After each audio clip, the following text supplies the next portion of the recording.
Hi, my name is Debbie, and I am obsessed with all things to do with ultrasound.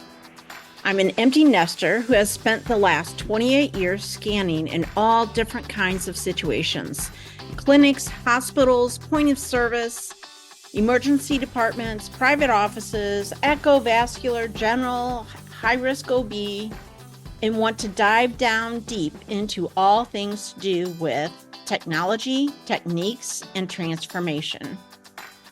It's time we take ultrasound to the next level. Think of this like your little power boost on your commute to all things ultrasound, along your way to the thing that we call work. So pull up a seat, make sure you're comfy, and be ready to be challenged and encouraged as we learn it's all about the frequency. Today's guest is David P. Cernicek, a true pioneer in diagnostic medical ultrasound with over 45 years of experience, beginning in the U.S. Air Force in 1980. He performed patient exams using equipment from more than 15 ultrasound manufacturers and has trained thousands of healthcare professionals in ultrasound scanning and image-guided procedures. David has helped shape the industry through work with companies like BK, Mindray, and PIUR Imaging, and played a key role in advancing 3D volumetric imaging. He currently leads the 3D ultrasound project, serves as co-owner of eLaser America, LLC, focused on ultrasound-guided procedures for biopsy, diagnosis, and treatment delivery, and is the founder of Choose to Be Lovely, promoting positivity through daily sunrise inspirations. Please help me welcome David Cernicek. Thank you, David, for joining us today to talk about the ultrasound in general and the history of ultrasound. David has had 40 plus years in ultrasound in a variety of different roles, and he's a wealth of information. So welcome, David. Thank you for joining us.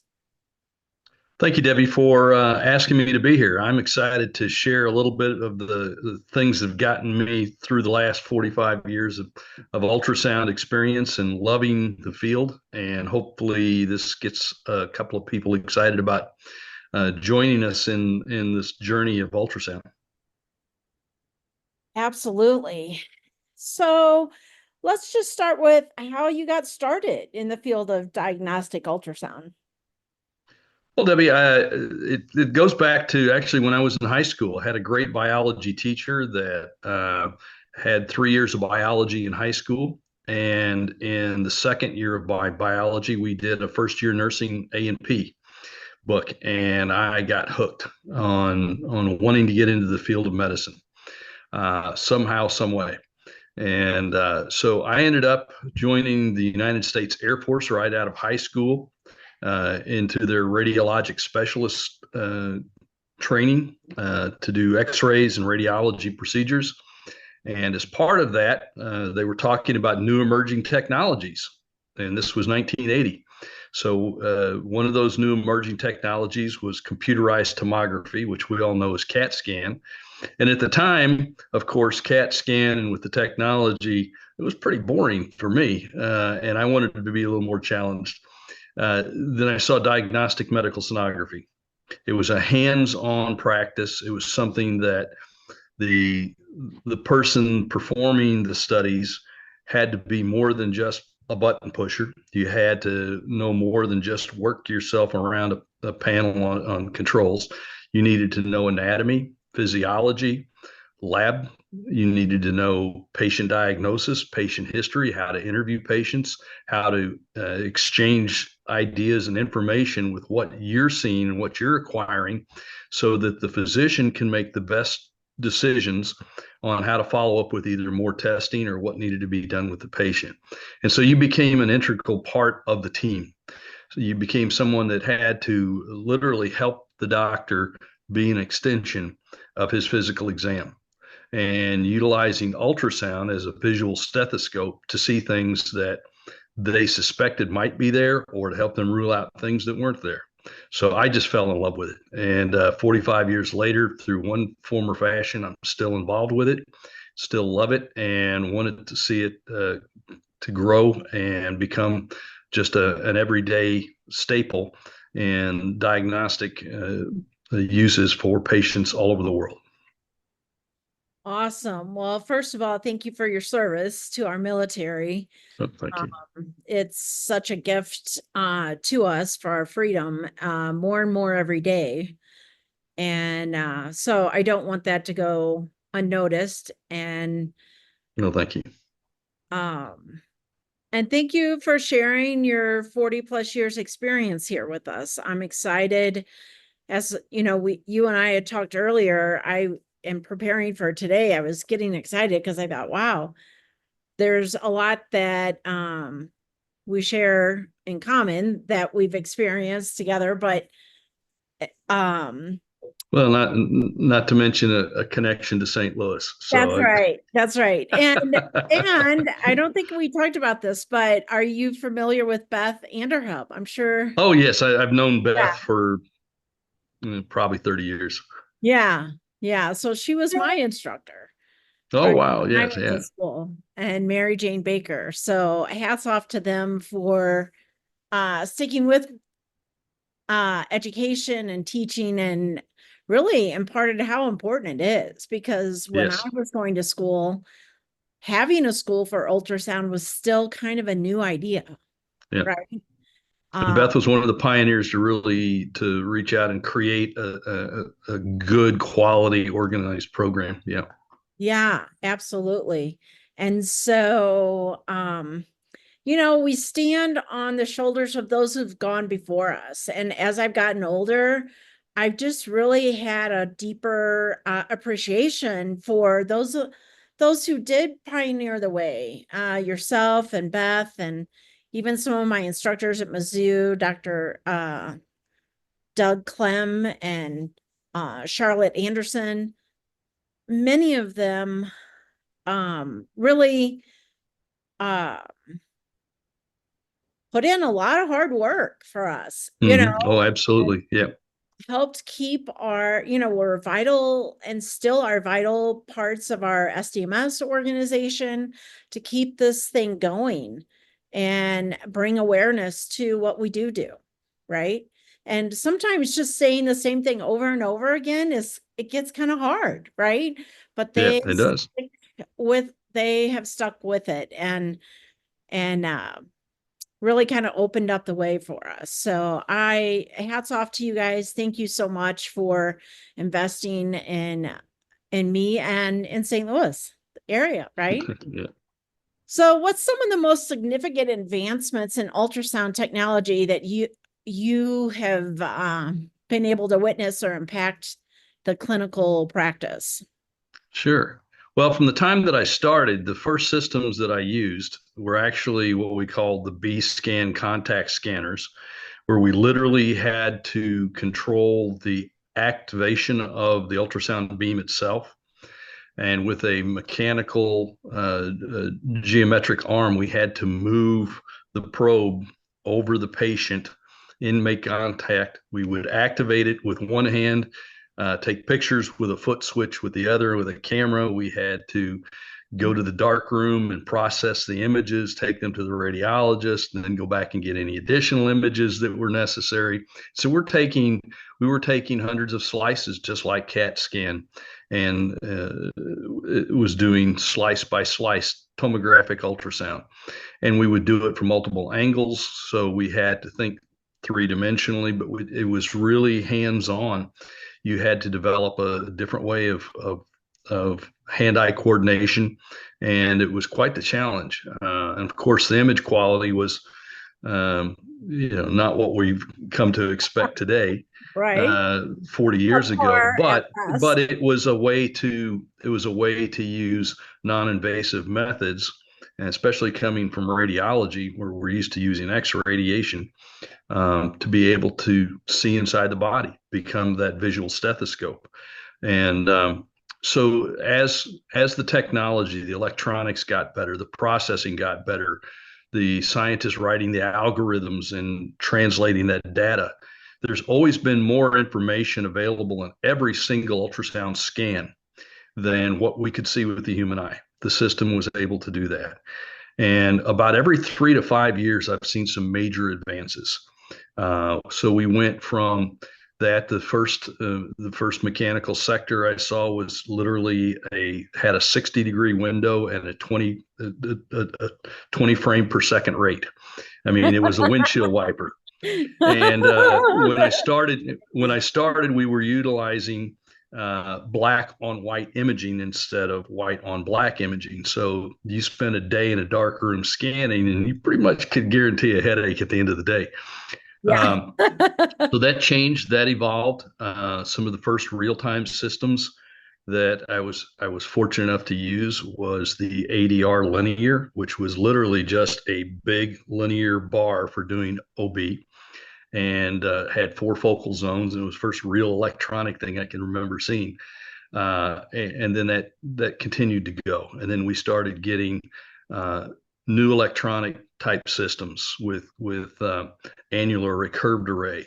Some of the annular arrays initially were electronic variable frequencies, but you still had to have a motor inside the probe to move the crystals. Well, that has been evolved to where mechanical probes are almost non-existent because they break down. Right. However, they did have some advantages in being able to do some things that a fixed set of crystals can't do. But so that was there. I saw color Doppler come in for the first time, and I can't forget one of my doctors that I worked with, radiologists that I was in the Air Force and also worked in civilian hospitals with, that I had just a tremendous amount of respect for, Dr. David Huff, and he was amazing. Dr. Huff was great. An older guy had been around for a long time. And I asked him one day, I said, what do you think about this new color coming out? He says, it's a gimmick. It'll never take off. Maybe in cardiac, it might have some use, but we'll never use it. And now, of course, we know that it's if you don't use color Doppler on almost every patient, you're not being state of the art. So I watched that. I've watched the development of 3D ultrasound. I've watched the expanse into other specialties, such as OBGYN. When I started, GYNs and OBs did not do their own ultrasounds. Everything got sent to radiology. We didn't do standard early pregnancy scans. We didn't scan gallbladders unless they didn't show up in radiology under fluoroscopy after an OCG. And so then we're simply looking for reflections of stones.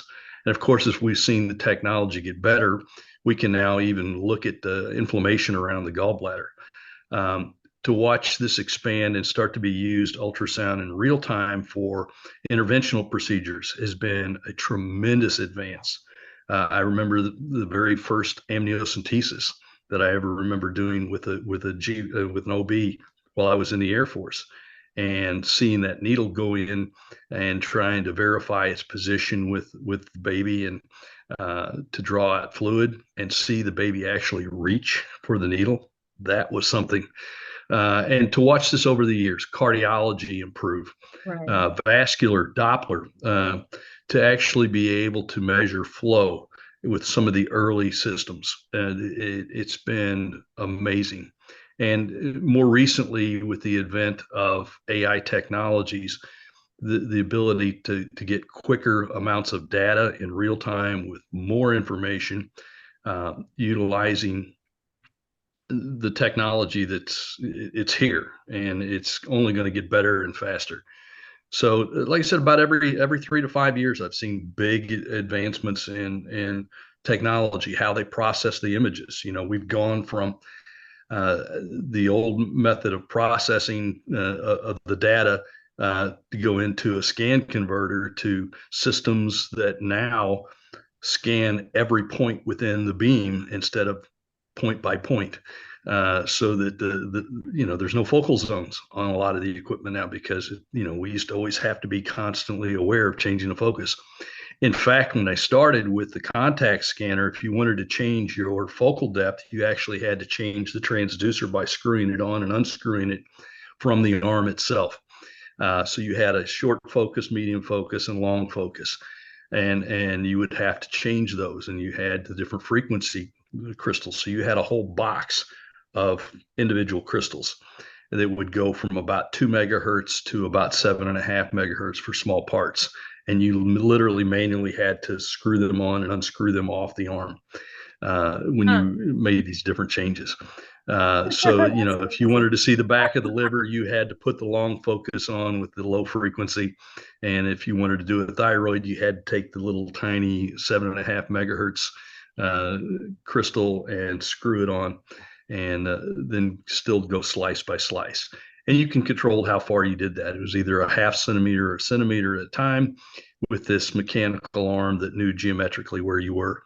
And now, then when real time came out, when we started being able to put the probe down and what we visualize in real time, still the frame rates sometimes were less than 30 frames per second. So you still had a little bit of lag time. But to watch how fast that's gone and how it's changed. When I first started involving with 3D ultrasound, we were, it was taking 20, 30 minutes to do a reconstruction that now is instant in 4D. When someone first told me that they were going to be able to do real time 3D, I thought, there's no way. And this is back in the 90s. I said, how are you going to do that? How Right. fast can these processors work? And as you and I had talked earlier, I've passed 3 different physics exams, and I still call it elfin magic. How fast everything happens when we're talking millions of cycles per second, and the system is listening 99% of the time and still able to process and give us so much data. It's still pretty amazing. And now we're seeing integrations with other technologies for guidance, for identifying, for example, looking at looking at fusion guidance for doing surgical procedures with ultrasound combined with MRI and CT. And of course, those modalities can't be done real time. And so the ultrasound integrating the data from MRI or from CT and being able to use ultrasound as the guiding principle and the real time guidance is revolutionized treatments and diagnostics, whether it's doing biopsies or whether it's doing energy delivery. And I think as nanotechnologies continue to improve, as the technology gets smarter and faster, ultrasound is still the key. It has been and will be for the foreseeable future the best way to accomplish the new procedures. Yeah, I agree. I don't think we're going anywhere for a while other than up, right? Nope. I think we're going to be Exactly. Yeah. definitely relied upon a lot more. So, what are some of the misconceptions about ultrasound that you often encounter, and how do you address them? Well, probably one of the easiest ones, and we all see this having taken care of patients, is, oh, this job looks easy. I should get into doing this. They see us put the probe down. They see us obtain images, whether we're, whatever it is that we're doing. They look at the screen going, gosh, this looks like an easy job. And the misconception is that the person operating and doing the procedure, operating the equipment, is simply a tech. It's simply someone pushing a few buttons, putting a probe down, and getting all this incredible data and these pretty pictures. And that's a huge misconception. And doctors find out about this real quick, and that have ever had to try to scan on their own if they don't do it all the time, especially getting into procedures. Having to understand that as a sonographer, as an ultrasound specialist, we're thinking 3-dimensionally. We have to know where the anatomy lies. We have to know the variance of the anatomy. If I move up or down or right or left, what should I expect to see from patient to patient? And how do I make that adjustment in real time? Unless you do that for a living, unless you're a professional at it, it is very difficult. And novice sonographers find that out real quick. Sonologists and sonographers, when you put that probe down, it's a different world, and it takes a lot of dedication for us to be able to get really good at it. And I think that's probably the biggest misconception, is that, we make it look easy, Right. as professionals in almost any area does. And when you put that probe down and you make a few tweaks on a couple of buttons, and we get so used to doing what controls we do, we make it look fast and smooth, and everybody thinks, oh, this can't be that hard, until they have to do it. Right. Yeah. I think I spoke with someone, one of our previous podcasts was in the handheld um ultrasound probes, and Mm-hmm. how it's being able to get ultrasound to our patients much sooner, much faster, um, especially in the ED. And I said, yeah, I agree. Like, I think that's a great um, service that we can do for patients, right? However, I've often done exams because somebody thought they saw something on ultrasound with a Yeah. handheld or a quick ultrasound, and it really didn't end up to be that, right? Yeah. So, um, or just miss something overtly obvious somewhere else, Yeah. right? Because they weren't Yeah, look that is always the issue. I mean, the more you scan, the more you realize you find things you weren't looking for, and that's where the experience of the professional comes in. I will say that having the availability, though, of quick ultrasound to rule out some basic things has caused a leapfrog in the understanding of ultrasound and patient management, um, especially in places where they don't have professional sonographers, which is most of the world, quite frankly. right, The United States has been blessed that we developed the use of sonographers, and other countries have been starting to join on that. The UK now always actively looking to hire sonographers. Countries like Australia, China, in many other countries, the doctors have been kind of trained to do it, but right, that's not what they do. and right, and so they appreciate when they're around uh, good sonographers, that ultrasound specialists that understand the process. And it was an eye opener for me the first few times I started going out doing some commercial applications work, and realizing that the doctors looked at the applications person and the professional sonographer on a very level playing field, because they realized their shortcomings and what they couldn't do. But with the new technologies, with AI, and with smart, useful practices and good training, um, we're shortening some of that learning curve. And that only can end up with better patient management. Now, if they do see something or not see something, sending it on to a professional to be done rules that out. And, while it's frustrating if you've got a full schedule and they call up, well, we saw this, we think they got this, and you scan a patient, there's nothing there. It's right. frustrating to add in. But however, those times that they do catch something and we verify that, or maybe even find that there were other conditions that warrant even further investigation, I think that brings only positive things.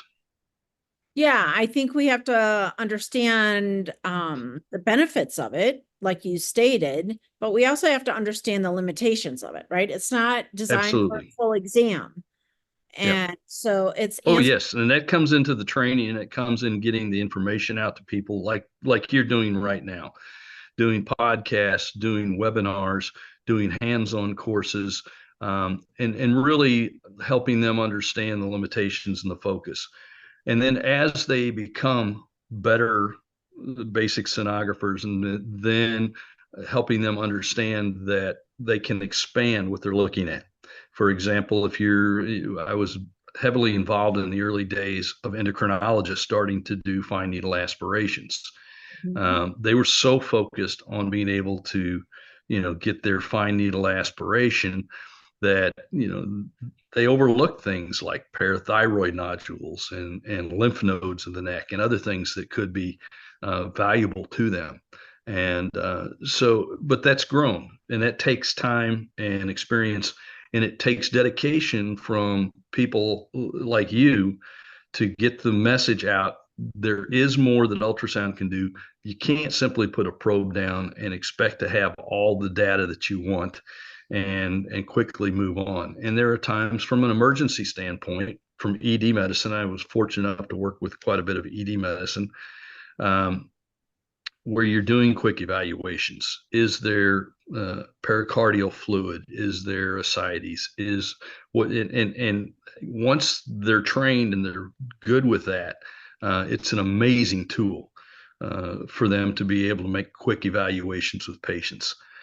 Even things like being able to understand fluid volumes by simply looking at the carotid artery and raising the legs and see what happens to the pressures that are happening in the blood flow in the neck.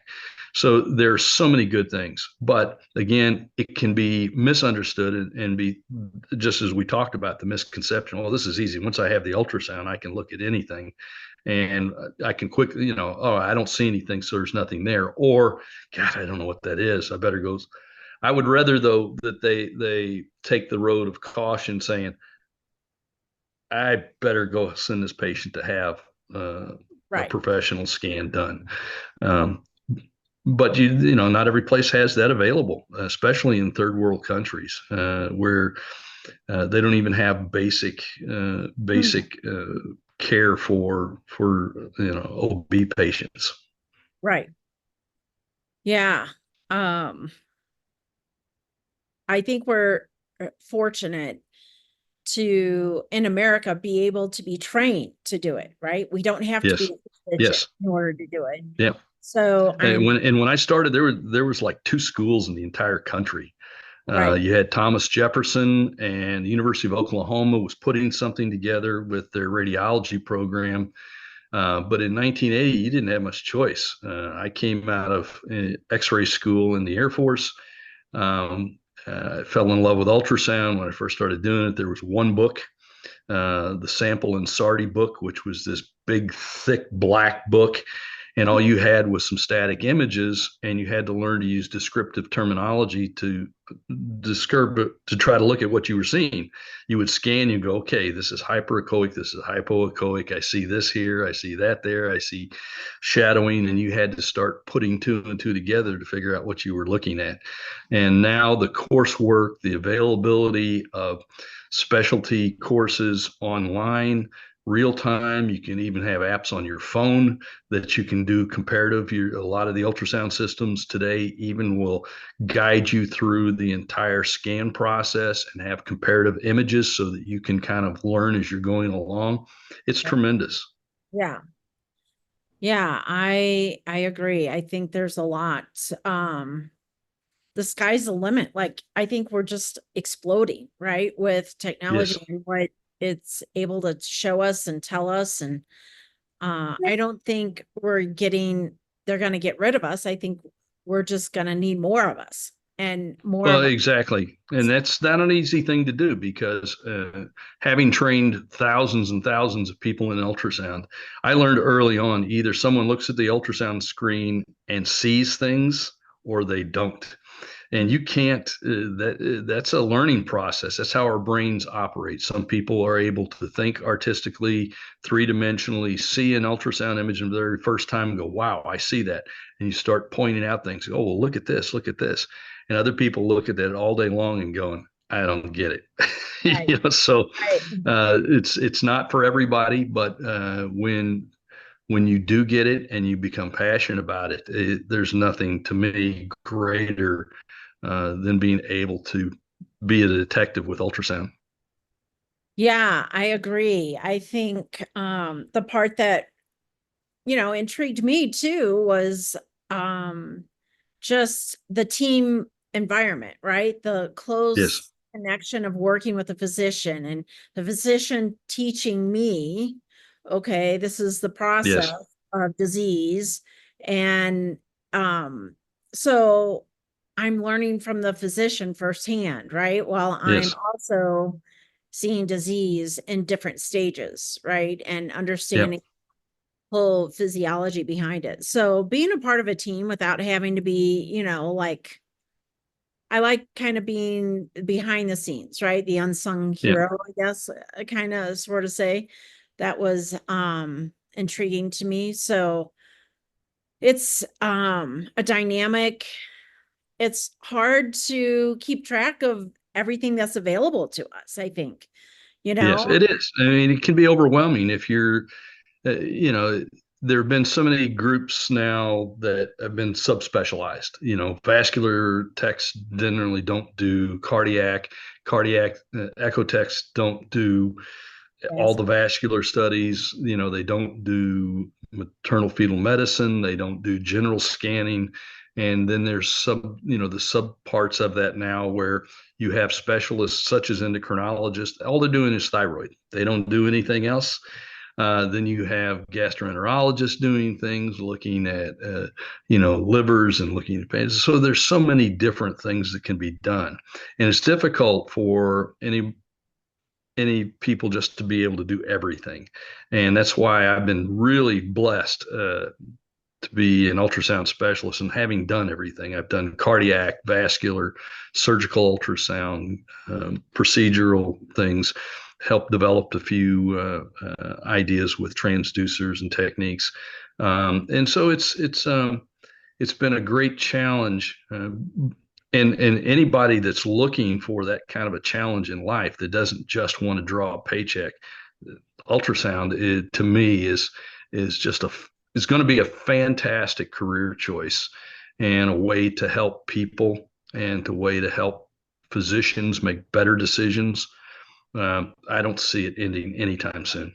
Yeah, I think it gives us purpose, right? Like Yeah. if we really do make an impact. I think of some friends that I have that, one girlfriend said, I work for a radio station and I schedule when songs and advertisements are going to be. Like, what kind of an impact is Yeah. that? Like you're Yeah. really making an impact. You're determining and deciding what kind of treatment your patient is going to get, really, by your Absolutely. And with that also becomes a great responsibility, absolutely. meaning that you need to take advantage of the education and the training and the things that are available to us. I said I had one book to start with, Right. and just doing a lot of scanning and learning as I went along. Today you have a multitude of resources, and there's no excuse for someone not expanding their education with what's available. There's so many great schools, there's so many great teachers, so many people that are passionate about ultrasound. That's doctors, that's sonographers, that's nurses, that's all different types of medical professionals. And it's an exciting time. Yeah, I think I love it. The more I learn about it, the better. Yep. And like you said, after you've been in it for so many years and you've had experience in multiple different areas, you can get a specialized, I know even in cardiac, you specialize in the TEEs. Yes, yeah. That's their specialty. That's all they do, right? All right. But then you get in a more rural area and they're doing everything, You right? have to. They're doing You the have old, to. you have to, Yeah. right? Well, we So, talked we talked about the little hospital in Southeast Missouri that I helped right, build up their department. I mean, you know, we were responsible for everything. And if not, those patients had to be sent 50, 60 miles away to get right. other procedures done. And, heaven forbid that that patient had something that was pretty urgent. And then they had to take an ambulance ride. By the time the ambulance gets there, gets them all the way up to, 50, 60 miles away to another medical center. Then they call somebody in. You know, being able to do that at that facility makes that diagnosis quicker, more efficient, and quite frankly, improves or saves patients' lives by being able to do that. Yeah. Yeah, I think having this more available in for the rural community is a gift, right? Yeah. Yeah, it is. It is. Yeah. Could you tell us about a challenging case that you had in ultrasound that played a crucial role in diagnosis or treatment planning? And what were the key factors that made the ultrasound the preferred imaging modality in that situation? I can think of a couple, and I'll give you two examples. Okay. Um, One being the first encephalic that I ever found, and this was in like 1982 or 83. And this patient presented while I was in the Air Force, 36 or 37 weeks along. So we're right there at the last trimester. The size and dates didn't quite match up. I didn't know what encephalic was. I do the scan with the B scanner and I see all this fluid in my first experience with polyhydramnios, but an active fetus, baby's rolling around. We see the heartbeat. I'm seeing the parents are there, and I get femur, abdomen, cardiac movement, way too much fluid, and I try to get a BPD and something. And I'm just like, wow, I was blown away, and I had to learn to do what we do as medical professionals. You put on your pan face and you focus on the job at hand, and you get through there and you talk to the doctor. That patient ended up having to go to radiology, get a KUB X-ray that proved that the baby did not have a complete skull intact and was encephalic. That patient was then, they managed it from there. The good point of that, or the best point, was a year later that patient came back with a normal pregnancy, and the mother and father thanked me for how I handled the situation with the previous thing. Um, the other was finding the other two had to do with cardiac, actually. One was finding a mass in the left atrium and right near the mitral valve that the patient ended up having to have surgery done. And this was actually in St. Louis, that they didn't have any idea what was going on. And she ended up having surgery with a very rare tumor that was growing in the atrium. And it helped them manage that patient. Um, and the other was a cardiac patient also that I had done that. He worked for a large car dealership, and he was, very busy guy, young guy in his 40s. Started feeling massively fatigued, really feeling sick, and they thought, he thought he just had the flu. Comes in, sees his primary care doctor. This was an internal medicine group that had their own equipment. I was doing their echoes and vascular, and this 40-something-year-old man had a cardiac function and ejection fraction of about 20 to 25%. And for those that don't know that, it should be closer to 60 to 65%. And this was at the end of the day. And typically, what would happen would, a tech would do the scan, send it off, and maybe his primary care physician would get a report in a day or two. Right. But being there on scene and having hands on, I knew that something was not quite right. So I was able to contact directly the cardiologist, said, hey, you need to talk to the doctor. Something here not right. Of course, it's not my job to call what it is or isn't, but it's very, when you see it, you know it. Right. And that patient was ended up being hospitalized. I saw him for the next probably 5 years for follow-ups, and every visit would be, thank you for Mm, what you did for me. He said, because had I been sent home and not gotten the care I needed, had you not been there to pick this up. And he said, he wasn't sure he would have survived. And so you see things like that, and everybody out there that scans, you run into it over and over again, where you are the front line. The doctor is suspicious. The doctor sometimes know, sometimes they don't know. Sometimes they're just doing a routine. Okay, the checklist. Let's get an ultrasound. Let's get an echo. and they send the patient for it, and then the patient shares some information with you as the frontline caretaker doing the procedure that they didn't tell their doctor. And then you're able to fit that into your exam, and you start looking at contralateral indications and things that maybe their own physician didn't know because the patient forgot to share it with them. And so those are some things that I've seen happen, and I've been blessed to be part of. And on the other hand, you run into sometimes the heartbreaking things. The encephalic was very heartbreaking. Yeah. The worst that I've come across was it was also in the mid 80s. I was working at some private hospitals in Fort Worth. And this was during a time period where there was a debate on chemotherapy for breast cancer. Mm-hmm. And a patient had breast cancer and had a mastectomy, but they did not do chemotherapy. And she comes in with jaundice. And of course, sadly, as I'm scanning her liver, it's full of metastatic tumors. And, you know, heartbreaking. But that's our job. That's what we have to do.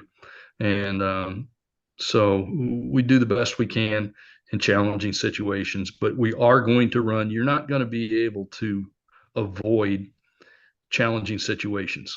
And so you have to prepare yourself for when those things happen and maintain a level of professionalism, do your job, do what you have to do, and so that the doctor can make the difficult decisions. Yeah, when I train people, I tell them I feel like the ultrasound room is like holy ground, right? Yeah. Like, we're going to change their life one way or the other, right? Yeah. Whether Yeah. it's good Nothing's going to or be the bad, same. right? Nothing's going to be the same.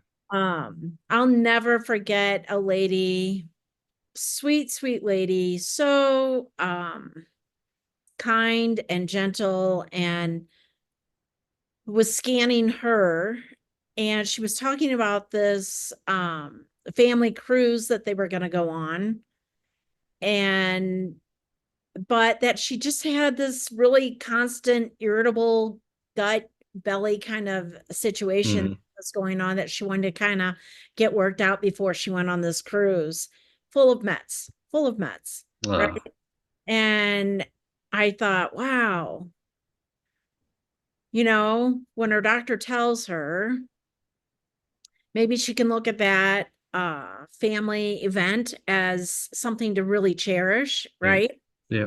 um but wow, I guess, it's, you're changing lives, whether it be in small little ways or in bigger ways, right? You don't know Yeah. always the impact, but to be able to hold space for those patients, to be able to process that, or in my case, process it, because the physician's coming in to tell them the results pretty quickly most of the time. But even just in routine, echo or general or vascular, I mean, they're not getting the results immediately, but they will be, right? Yeah. And so compassion and kindness go a long way, you know, for holding space for reverence of human life, right? We're so resilient. Um, our bodies are so resilient, right? Yes. And Yeah. so just having reverence for our own miraculous physical content holder, I guess. I don't know what to Yeah. call Yeah. it, but Yeah. really amazing creations, right? Yeah. And the fact that if one of our, veins in our legs get clotted, it Yep. creates another uh pathway, right? Absolutely. So our spirit is housed in this physical miraculous container, right? Hmm. Um that I think we get a daily we get to daily see that every Yeah. day, right? Yeah. How miraculous our bodies are, how It's miraculous a it's a good reminder.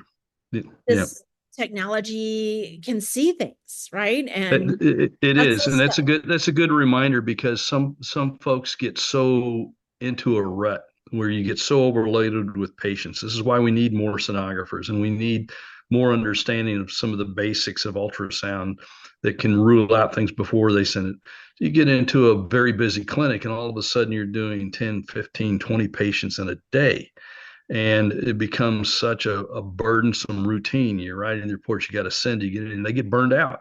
You Right, get physically beat up. Sonographers have one of the highest, disability issues from musculoskeletal injury. I personally have had, carpal tunnel in both hands right, because doing echo, I scanned with my left hand, which extended my scanning years right. for a while. But it's repetitive issues, and those are things we have to be concerned about. But at the same time, it's nice to be reminded how important what we do is. I miss everyday patient interaction, and even though I don't do it very often in these days, but I miss that hands-on touching being with the patient and being a hands-on provider of information for their well-being, and but I also have gone through those times where you get burned out if you're taking call on top of that and you're Right. going things. It can be a difficult road for many, and I just hope that every sonographer takes the moment once in a while to look and reflect on those moments. And you may do thousands and thousands of patients, but there are those handful of memories and those moments that if you had not been there at that point in time with your level of expertise and you being that person that was hands on for them, um, what would have been the outcome for the patient? We don't know. And but it was, if we keep our perspective going, yeah, we were part of that life change, and however that was. And we always hope that it turns out positive, but we have an impact. Yeah.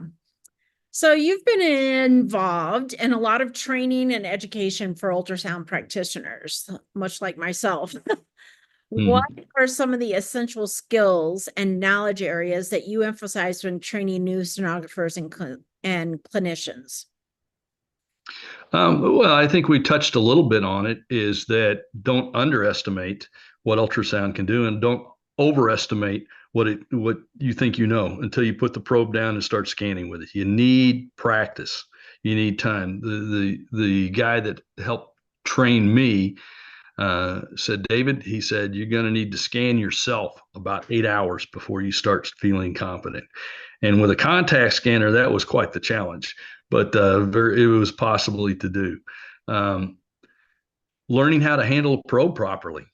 I see it all the time. I still do a lot of workshops with hands-on things, understanding the physics of ultrasound, the limitations, understanding what you're looking at, and again, learning to change that mindset of thinking three-dimensionally. It's not just a two-dimensional picture. We just don't put down the probe and okay, this is all we see. What's above that? What's below that? What's superior, inferior, medial, lateral? What's around there? If you see something on one side, what should I look for on the other? And those are things you have to train your brain to do. But it does happen. It does happen. Your brain starts to make that adjustment. There are a lot of practitioners today that are doing ultrasound guided procedures and understanding still that while image quality and things have and speed of information has increased dramatically. There's still a hand-eye coordination development that has to take place.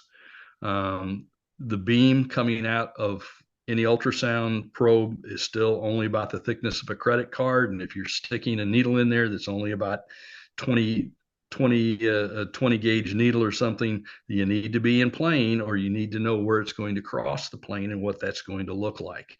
And that takes effort and practice and understanding of what's going on in that field of view. And so those are things that I've found probably the greatest help to new sonographers is teaching them how to hold the probe properly, and maintaining a control of that, because just angling slightly, just a few degrees, will change the trajectory of what you're seeing.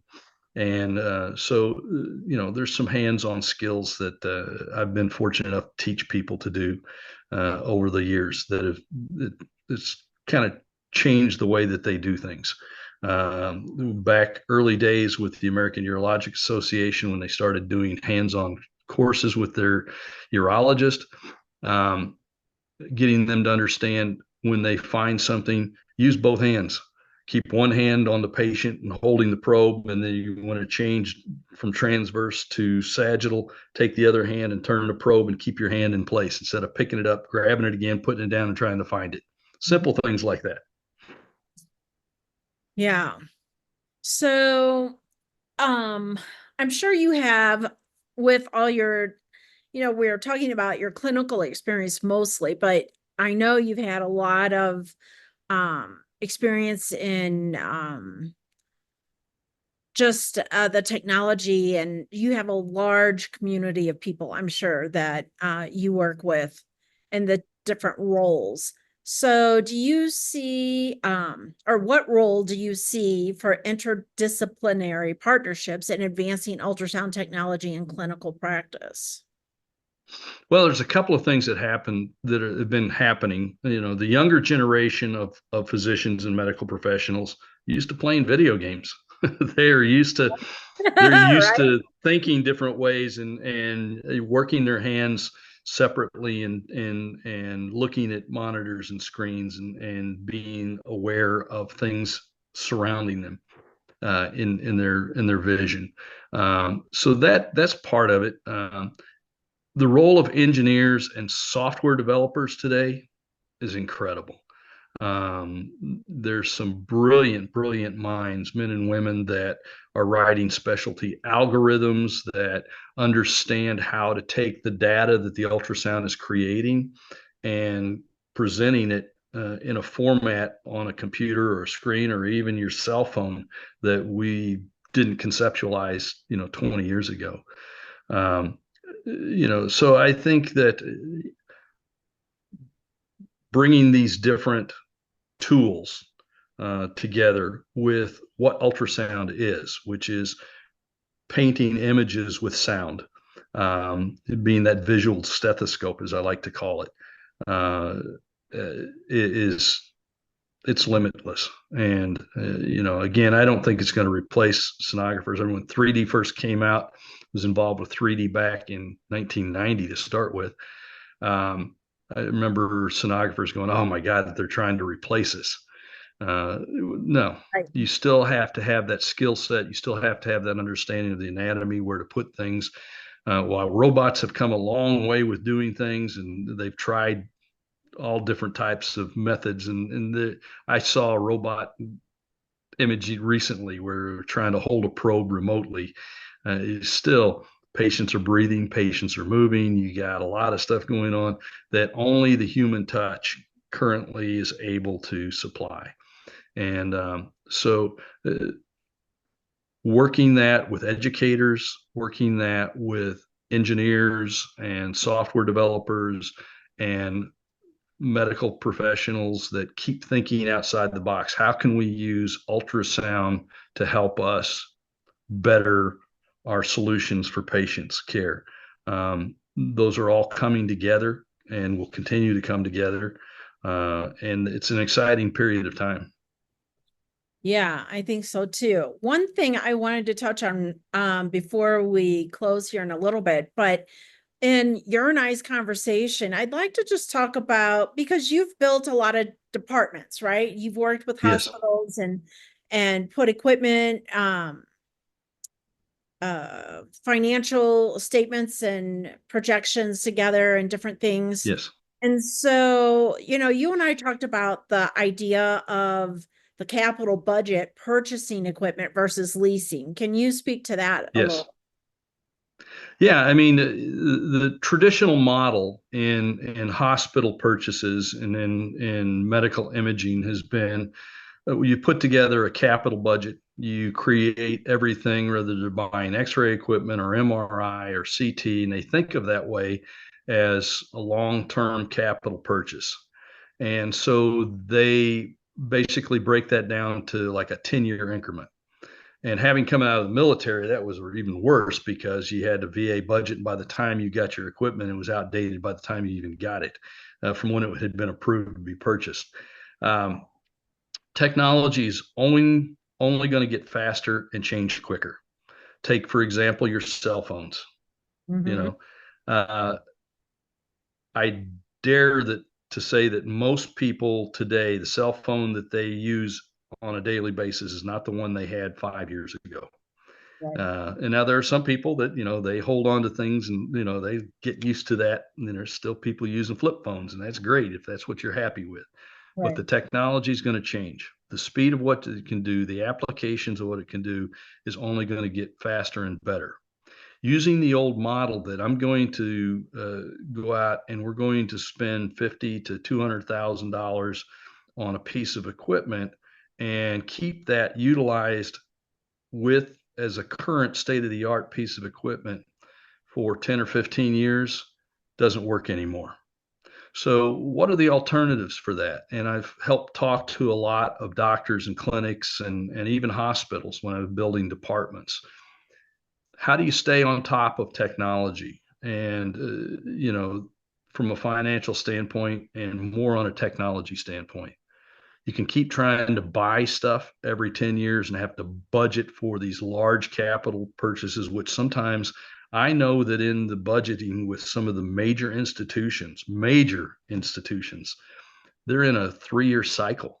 So anything they get approved today, they're going to tell you that even if it's something as 50, $60,000, well, it'll be 2, 3 years before we actually allow the money to go loose for that. What's going to happen to that technology in 2 or 3 years? Whatever they just approved is going to be antiquated. So I've proposed to many uh, offices and practices and hospital departments to look at leasing options today. There are probably a dozen companies that are excellent at it, including most of the major manufacturers have their own leasing. And what the advantages that provides is that you have a set period of time which you're making payments on the equipment. Granted, you may or may not own the equipment at the end of that time period. All of them have options for you to do some sort of a buyout at a small percentage or even $1 at the time period. And if it's no longer, or maybe you're not even going to practice anymore, maybe you're retiring or something, that you're not stuck with a boat anchor or something that you just throw a cover on getting dust or feel like you still got to try to use 10, 15-year-old technology. You turn it in. Lease company's responsible for it. You either step into new technology, or if it's still state of the art, you purchase it at a huge discount. You've been writing off as a business expense the monthly payment anyway. So this gives you the option, whether it's a 3-year, 5-year. I've even seen 6-year lease options and things that keep the price way down on the equipment so you can use it. Many of the companies today even have options where if you're adding something to your practice, doing new procedures, you don't even make payments for 90 days or 6 months even while you're building up that level of getting reimbursement. And that's a whole other issue. We could do a whole other thing on what's happened with reimbursement and things, Right. and making sure that's a crazy thing. But it has its positive uses in the United States. The fact is that if you need an ultrasound today, you can go get it done this evening, almost anywhere in the country, or at least in the next day or two, Right. versus many of the countries, even the more advanced Western countries, where it might be 6 months to get what we can get done the next day, whether that's CT, MRI, ultrasound. I mean, we're really blessed to have an abundance of technology available to us as patients in this country. But leasing options to me is a great way to look. And, like I said, there's dozens of companies out there that specialize in it now. And what's the downside? Well, you decide to keep it, you buy it. A Right. lot of them even have, you can pay it off early and there's no penalties. I mean, you just have to do a little bit of homework with what company you're dealing with. But if it's a 3-year lease, 5-year lease, at the end of that time period, whatever the current technology is, you have the option at that point of not just having to maintain a piece of equipment that's been around 10 or 15 years. In fact, in many areas with many insurance providers, they are starting to demand that for certain procedures that the equipment cannot be more than 10 years old, or they're not going to reimburse for it because the technology's changed that drastically. Yeah. Thank God for a rule like that. We talked about Yes. Yeah. I am presently at a clinic where they just got two really good pieces of equipment. And then they have one that's like a 2018 technology and one is a 2016 Yeah. technology.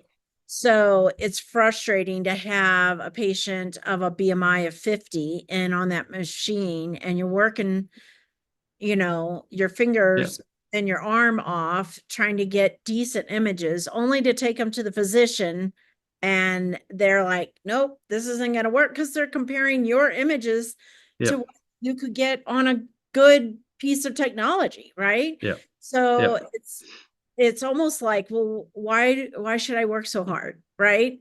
So it gets really discouraging and defeating feeling And having it's not doing it's not it, and it's not beneficial to the patient. right. And because at some Now point, they're coming back often to be able to if you're get using old technology that isn't up to current standards, and you're not getting the information for the physician to make the proper decision in managing that patient, you're doing a disservice to everybody and in society in general, because the insurance company still paid for that procedure, and that affects everybody else. It just rolls downhill, and that patient still has the same issues, which you may or may not have been able to um, identify. help get a better diagnosis with current technology. Yeah. Yeah. So one last question. So what advice would you give to an aspiring professional looking to enter the field today? Get into it for the right reason. And when I say that, you know, one of our goals coming into life as we grow and we get older, we want to find a career field that we make good money in, that we can pay our bills, that we can have a future and be able to buy a house and a car and do nice things. And there are a lot of things you can do in life to do that. When you're looking to get into healthcare, I suggest and I just really pray and hope that the decision to be a healthcare professional, doesn't matter if it's ultrasound or nursing or a doctor or anything else, that you do it for the right reason. And that is that you're trying to help people, and the other stuff will follow through. When I started in ultrasound, it wasn't until the early 90s that ultrasound was separated from radiology by the Department of uh, uh, Labor, that it had its own career field. When I started, we were looked at as technicians, just giving the doctor pictures. Right. And then when real time came along, and they had to depend on us to make sure that when we hand them images that weren't in a sequence of slices, that they couldn't just go through like a cat's going, okay, here's slice one, here's slice two. And then they had to trust us, and we had to learn and become professionals. That changed. And so and I talk to a lot of educators today, different schools and things. Sorry about that. The dog is Okay. making a little noise in the background. Billy, sorry. That's all right. Um, but what they're running into is young people wanting to get into the career field because they see it as a way to make good money, and get good benefits. And that's great and fine. But if that's their focus, they're going to get burned out quick. They're going to lose that focus of taking care of patients and being that integral part of the patient care system. And that I really hope that if they're interested in it, and they should be interested in it, if you like being a detective, if you like getting hands-on with patients, if you like having to think outside the box in order to make something happen or to acquire that data and that images. I'm sorry. Millie. I don't hear it. Oh, you don't hear it? Oh, good. I thought I set my sound up so it kept it on my voice, but um, my girlfriend's got a Chihuahua, and she's like 20. She's 18 years old, and she very Oh, vocal. cute. Um, Gotta love them.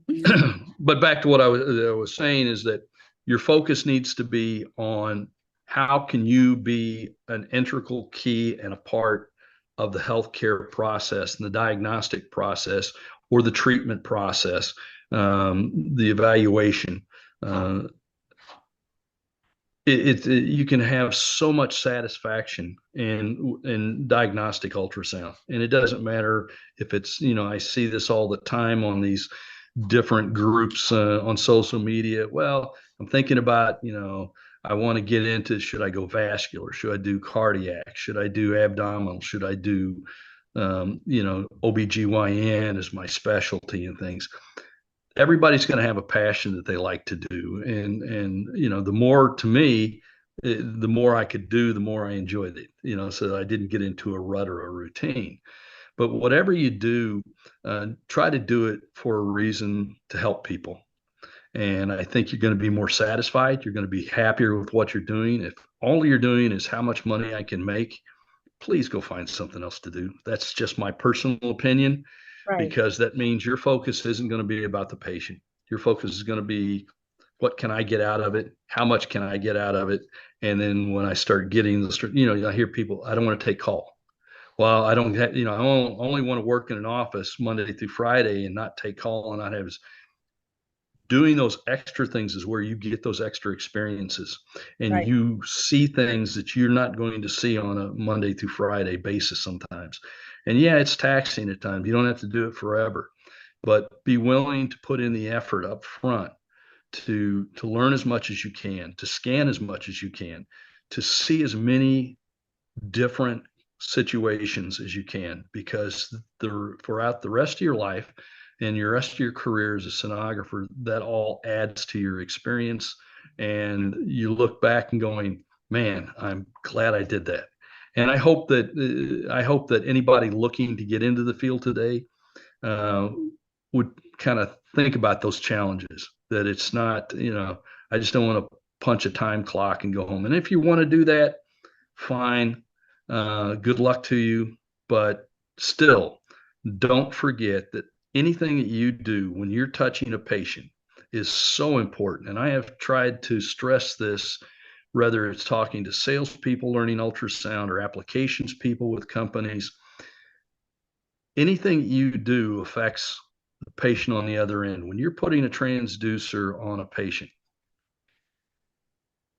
think about what that could be and the level of expertise that you're doing it with, or if you're teaching someone how to do it, or you're trying to sell a piece of equipment, making sure that it's the right thing, that the user knows what they're doing, because you never know who's going to end up on the other end of that transducer. And I've been on the other end of that transducer many times as a patient. I hate being on the patient end of it, but Right. I like being on the other side of the table. But you don't know if that could be a friend, it could be a family member, it could be your mother, father, it could be one of your kids. Do it for the right reasons. And I think if you do that and you go into searching for a career field, and if ultrasound is that, and you're there to help people and you're there to gain knowledge and be part of the solution long term, the pay will happen. Granted, there's some places that pay more, but there's a lot of things worse you could do. You're not flipping burgers. You're not cleaning dishes in the sink. at the back of a restaurant. You're not changing tires. You are actually having a hands-on impact day to day with people's lives. And so my hope is that people find passion for ultrasound or whatever they do, but especially we need more sonographers. But if they do that, do it for the right reasons, and you'll be content. And I hope 45 years from now, or however long that you're involved in ultrasound, you're still as passionate, as excited about it as I've been. Yeah. It's definitely an occupation that's given me more than I ever thought it would. Right. Yes. Yeah. It's, and it's stable. It's been stable in my life. Like Yes. we've lived through the pandemic and still have a job, right? I didn't have to Yeah. worry about my job during the pandemic or the crash in 2008 with, real estate and Yeah. the government and things. I didn't worry about that. And as a single parent, that was important, right? Like I was super glad that I knew I always had a place to go to work every Yeah. day for. And ironically, healthcare is one of those things that no matter what's happening, people still get sick. We get older, our bodies start breaking down, things happen. So there's always, and it's one of the reasons I decided in high school I wanted to get in the medical field to help people, and I knew that there was always going to be work to do in the medical field, and that hasn't changed. I was fortunate enough to stumble into ultrasound. I didn't know what it was, and 45 years later, I still love it, and I'm excited about where it's going. Yeah. I probably won't get another 45 years to keep doing this, but I'll do as much as I can while I can, and I'm excited about the new crop of people that are getting involved.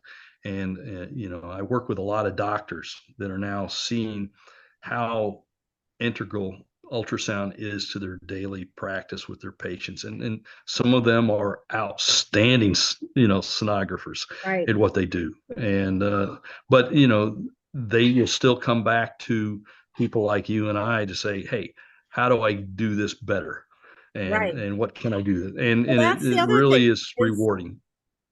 that's the other thing that I love about it is that we're expanding. Like there's research we can do now. There's Yes. getting into advanced practice that we can start doing now. Like there's much more. When I came out of school, we just were ultrasound techs. And if Yep. you wanted to be middle management, then you could wait till someone died, you know, Yeah, and exactly. then 10 or 15 people would apply, right? But there wasn't anything else for us to do. And now there's so many more opportunities and things for us to do. And there's always something new to learn. Like even after Yes. 45 years, even after 28 years for myself, like there's always something more for me to do, something better for me to tweak, to get something more, right? There's always something, 1 millimeter of a change that just kind of Yep. really opens things up and makes a difference. And so it's a wonderful occupation. I think all these kids who are doing video games, I think this is the perfect job for them, right? I'm trying to talk my Yeah. nephew into some of this a little bit. Because they've got good hand-eye coordination, right? With the whole Yep. video. So you're right. I think you need to get into it because you want to help people. And as a result, this industry will just give back to you in more ways than you'll ever imagine. So I agree completely, and I'm excited about the future. And I appreciate you taking the time to allow me to share a little bit about my background, and I look forward to your success with your podcast and the things that you do. So hopefully we'll get together again soon and be able to share some more data. absolutely. Thank you so much. I so appreciate your time and your expertise and your service to us both as American citizen and as an ultrasound professional. Thank you. Well, thank you, Debbie. Thank you for tuning in to It's All About the Frequency podcast. I hope you enjoyed today's episode. Share it with a friend and remember to keep your frequency high.